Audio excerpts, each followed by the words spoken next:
Here's Michael Smerconish. I have seen the future, and I wish to describe. Here's the scene. Last night at my house in the family room, it's me with two of my 20-something sons. We're in a room that, still houses a Christmas tree. Each of us is wearing a headset, a contraption that totally covered our eyes. It's called Oculus. And as a matter of fact, the gift that I was given by our sons for Christmas was an Oculus. So the three of us are at home in the suburbs of Philadelphia. In Washington, D.C., another son also wearing Oculus connected to all of us. In Florida, our son-in-law, he too connected. What were we doing? We were playing a game called Onward, essentially soldiers hunting one another, but with amazing quality, very realistic, great effects, frankly, a bit dizzying for me. My son said, "Dad, you ought to be wearing your glasses, and that's why you're getting dizzy," but maybe it's an age thing. I don't know. But I was using Oculus, having just read a great summation by Cade Metz. Cade covers technology. He is a technology correspondent for the New York Times. The piece titled "Everybody into the Metaverse, Virtual Reality Beckons Big Tech." This is Cade Metz. Cade, thank you so much for being here. I take it you've played one of those games on Oculus? Sure. I've used Oculus quite a bit. I've talked to a lot of people who have used it, I think more importantly, to get a good idea of where this technology stands. I think you've led with a great anecdote. It's a good way to show people what's possible, but maybe also where the limitations are and where the concerns are.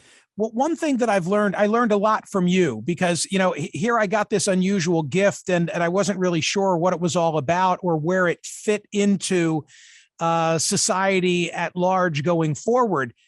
I didn't realize what big business this is already and just how large it's about to grow.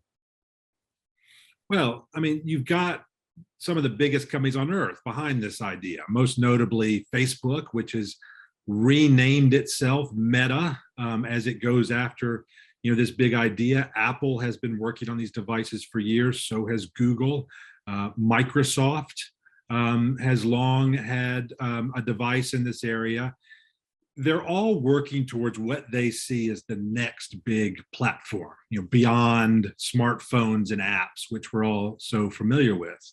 And it's natural for these companies to put a lot of money behind that in the hopes that will pay off. But I will say that, as the piece points out, there are many question marks over this and concerns over this, as I said earlier. The applicability is what interests me more. And I don't want to take for granted that people who are listening to us have any familiarity with the subject matter. But we're talking about a subject that has far more at stake than just a middle-aged white guy playing a game with his 20-something sons who are scattered throughout the country, right? This may take us in a whole variety of directions. Right, but that may take a while. So today, as you pointed out, you can play games in this way, and it's convincing, right? When you first put on that headset, an Oculus, you feel like you're in a different place. It almost tricks your brain into thinking it's somewhere else, and you can communicate with people. But the way this is typically done is through games, like you played, right? It's not necessarily an integral part of your life. Games have been around for decades, of course. We enjoy playing games, but it's different than your smartphone, which you're using not only on a daily basis, but on a minute-by-minute basis, right? It becomes a part of your existence in a lot of ways. What these companies want to do is work towards that same thing, where it kind of integrates with your life in similar ways. But that's going to take some doing. Today, you use the headset, it shuts you off from the world right next to you. And that means that adoption, isn't going to be as fast or as pervasive as some of these companies let on. The technology is going to have to improve. We're going to have to get to the point where you don't get dizzy. A lot of people get sick when these headsets are on their eyes, and a lot of people get tired of it. it's really impressive when you first do it, but it kind of loses its appeal as you continue to use it. Right? It's a novelty, and that powerful feeling you get can wane over time. So Oculus is the Facebook participant in this metaverse. As you point out, in 2014, in a deal valued at more than $2 billion, Facebook acquired Oculus, which was a startup that made these virtual reality headsets. Where do the other tech giants stand with their development of a similar product? Well, Microsoft has long had a product called HoloLens, and it's as opposed to a virtual reality headset like Oculus that covers the eyes completely, shuts you off from the world around you.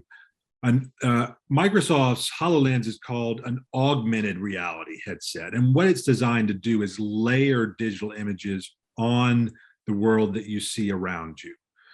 So, ideally, somewhere in the future, what these companies want to do, companies like Microsoft, is allow you to walk around a room and have these kind of digital artifacts show up, right? You could check sports scores, on a screen that's sort of floating in midair, or communicate with people in a similar way.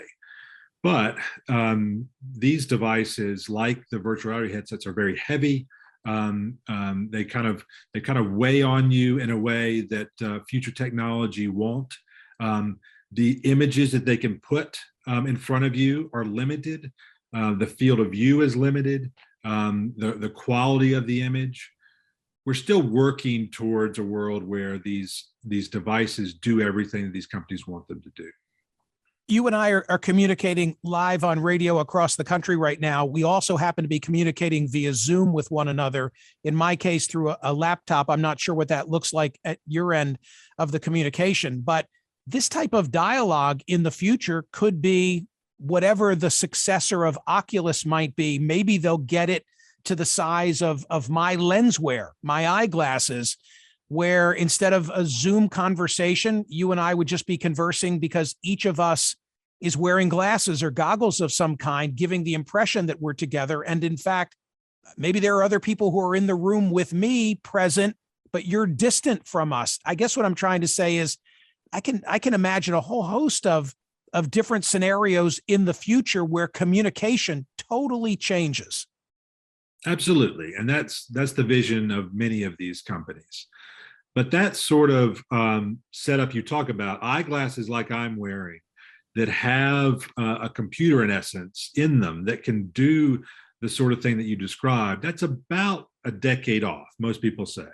And making predictions like that is always tough. In the piece, one expert is quoted as saying, 10 years sometimes feels like, what people are really saying is, I don't quite know, right?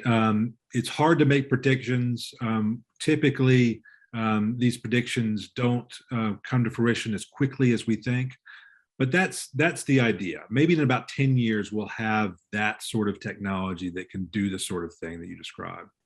The respect that I have today for Apple as a brand is akin to the way I can remember buying a VCR 20 years ago and wanting it to be a Sony. So I'm inclined to ask, where is Apple? Because I always think of them establishing the benchmark.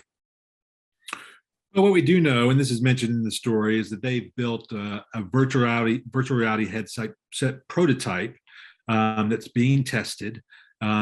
It's big and it's bulky. It's like ski goggles, covers your glasses. It's high resolution, meaning the images are high resolution. But at this point, it has an exterior piece of hardware, something that you have to wear elsewhere on your body to make this thing go. That's not quite practical. It's unclear if they're going to release it like that or if they're going to continue to develop it and get that hardware into the device itself.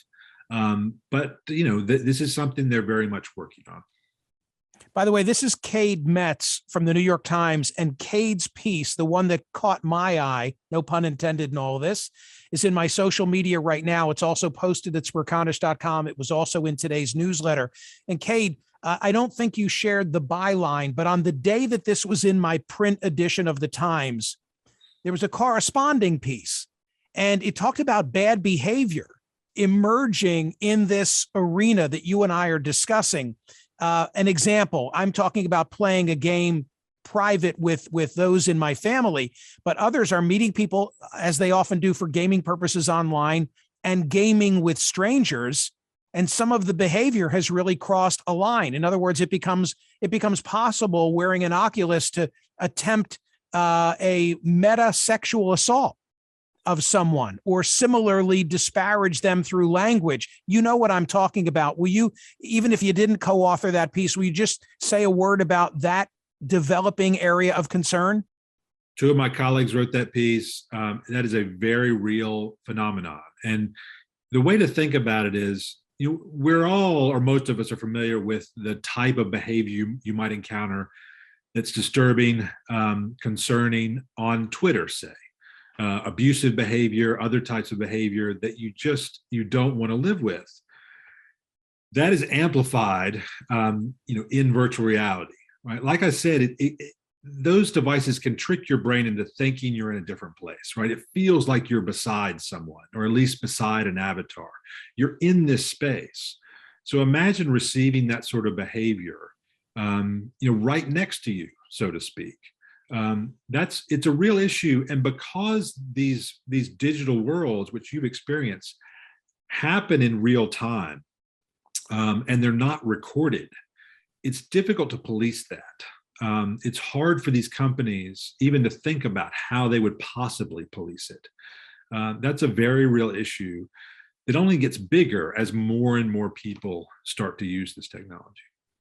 I'm going to a basketball game tonight, and it occurs to me that one of the other uses is entertainment driven for this type of device that we're discussing, where instead of physically going to the game, I could pull up a seat in front row for a concert, a sporting event, a travel opportunity. I mean, the sky's the limit in terms of where this might take us, especially for people who don't, as long as they can obtain one, who don't have ability to physically go and do things or to see places. That's exciting to me.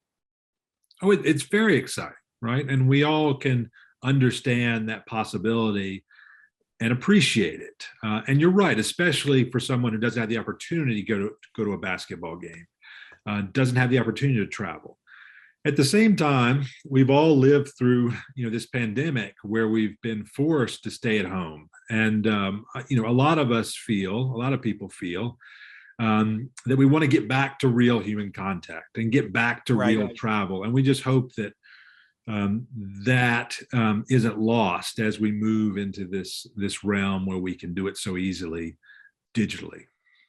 Cade, thank you so much for the tutorial. I appreciated what you wrote, and I'm grateful for your willingness to come here and discuss it further. So thank you for that, and Happy New Year. You too. Thank you.